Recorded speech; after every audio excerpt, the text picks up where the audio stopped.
এই মুহূর্তে অত্যন্ত গুরুত্বপূর্ণ খবর একটা আমরা এসে পৌঁছেছে। আমরা যেটা জানতে পারছি যে উত্তর 24 পরগনা জেলায় নতুন করে লকডাউনের সিদ্ধান্ত নেওয়া হয়েছে এবং উত্তর 24 পরগনা জেলায় আগামী 14 দিন এই লকডাউন কার্যকর করা হবে। এই মুহূর্তে আমাদের নিউজ রুমে এই খবর এসে পৌঁছেছে। আমি সরাসরি চলে যাব নবান্ন থেকে। আমাদের সঙ্গে রয়েছেন সুতপা সেন। সুতপার কাছে বিস্তারিত জানবো। সুতপা,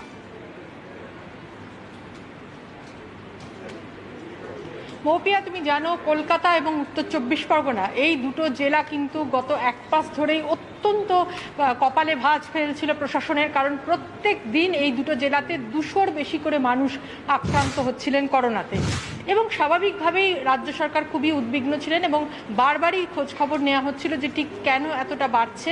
এবং আজকে যে সিদ্ধান্ত আমরা জানতে পারলাম, 4টে জেলাকে নিয়েই রিভিউ হচ্ছে ইতিমধ্যেই, উত্তর 24 পরগনা, দক্ষিণ 24 পরগনা, কলকাতা এবং হাওড়া, যেখানে সংক্রমণের সংখ্যা অত্যন্ত বেশি।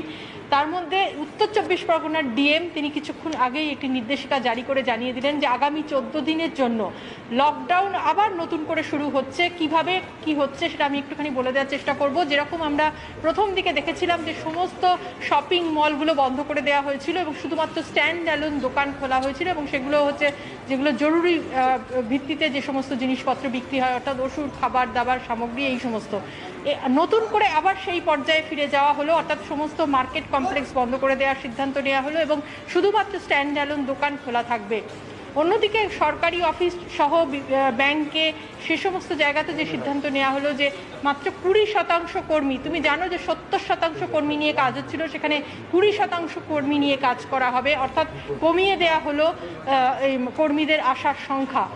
একই সঙ্গে আরও বেশ কিছু সিদ্ধান্ত নেওয়া হলো, যেরকম সম্ভবত ক্যালকাটা বিমানবন্দর থেকে অর্থাৎ নেতাজি আন্তর্জাতিক বিমানবন্দর থেকে সমস্ত বিমান চলাচল আরও একবার বন্ধ করে দেওয়া হবে, সেটাই এই নির্দেশিকাতে বলা হয়েছে। এবং সমস্ত ধরনের রিলিজিয়াস প্লেস অর্থাৎ মন্দির মসজিদ সমস্ত বন্ধ করে দেওয়া হবে এবং যে ক্ষেত্রে জরুরি পরিষেবার মধ্যে যারা পড়েন সেটা যেরকম আগেও চালু ছিল জরুরি পরিষেবা, সেই ক্ষেত্রে চালু থাকবে এবং 14 দিনের জন্য এই সিদ্ধান্ত নেওয়া হয়েছে। 10 দিন পরে একটু বুঝে নেওয়ার চেষ্টা করবো, যেহেতু আমরা লকডাউন এবং আনলকিং এর অনেকগুলো ফেজ দেখেছি এবং একটা ফেজ আরেকটা থেকে আলাদা, কোথাও একটু রিল্যাক্সেশন, কোথাও একটু কঠোর। যে লকডাউনের কথা বলা হচ্ছে এটা আমরা কোনটার সঙ্গে তুলনা করতে পারি? একদম আমাদের যে 25শে মার্চ থেকে যে লকডাউন শুরু হয়েছিল সেই সময়ের পরিস্থিতি, না পরবর্তীকালে যখন আমরা দেখেছি মে থেকে একটু একটু করে ছাড় দেওয়া হতে শুরু করলো সেই সময়ের পরিস্থিতি? সেটা আরো একবার এই নির্দেশিকাতে উল্লেখ করা হয়েছে, অর্থাৎ এই ব্যাপারে যে আরো বড় পদক্ষেপের দিকে রাজ্য সরকার যাচ্ছে সেটা কিন্তু ইঙ্গিত। এবং ওপিয়া, কলকাতার ক্ষেত্রেও কিন্তু রিভিউ মিটিং হচ্ছে, যেটা মনে করা হচ্ছে যে কলকাতাতেও কিন্তু এরকম ধরনের কোনো সিদ্ধান্ত নেওয়ার পথে চলেছে সরকার। এখনো পর্যন্ত যদিও কোনো নির্দেশিকা জারি হয়নি, কিন্তু সরকারি অফিসগুলোতেও যেরকমভাবে বেশ কয়েকটা অফিস, যেটা আমরা জানতে পারছি যে আপাতত বন্ধ করে দিয়ে স্যানিটাইজ করা হবে, অর্থাৎ জরুরি কিছু সিদ্ধান্ত কিন্তু আর কিছুক্ষণের মধ্যেই নবান্ন থেকে নেওয়া হতে চলেছে, এমনটাই আমরা জানতে পাচ্ছি।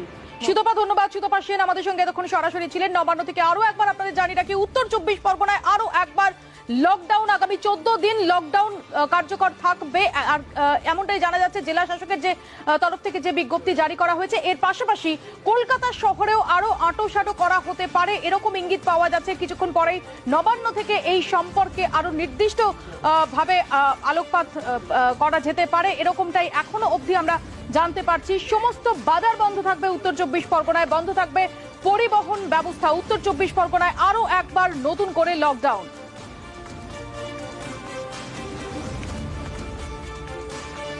আপনাদের আরো একবার জানিয়ে রাখি, এই মুহূর্তে সবচেয়ে গুরুত্বপূর্ণ খবর, উত্তর 24 পরগনা জেলায় আরো একবার নতুন করে লকডাউন। যেভাবে উত্তর 24 পরগনায় সংক্রমণের সংখ্যা বাড়ছে তারই পরিপ্রেক্ষিতে জেলা শাসকের তরফ থেকে বিজ্ঞপ্তি জারি করা হয়েছে। 14 দিনের জন্য লকডাউনের পথে যাচ্ছে উত্তর 24 পরগনার। নতুন করে করোনা আক্রান্তের সংখ্যা বাড়ার কারণেই এই সিদ্ধান্ত। সমস্ত বাজার বন্ধ থাকবে, স্ট্যান্ড অ্যালোন দোকান শুধুমাত্র খোলা থাকবে বলে জানা যাচ্ছে। পরিবহন বন্ধ থাকবে, এখনো অবধি আমরা এটাই জানতে পারছি। এবং সবচেয়ে গুরুত্বপূর্ণ প্রশ্ন হয়ে দাঁড়াচ্ছে যে কলকাতা শহরেও কি এবার আরো আঁটোসাঁটো করা হবে এই লকডাউনের বিষয়টা? এই প্রশ্ন এই মুহূর্তে সবচেয়ে গুরুত্বপূর্ণ হয়ে উঠছে এবং যেটা জানা যাচ্ছে যে এই মর্মে নবান্ন সিদ্ধান্ত নেবে।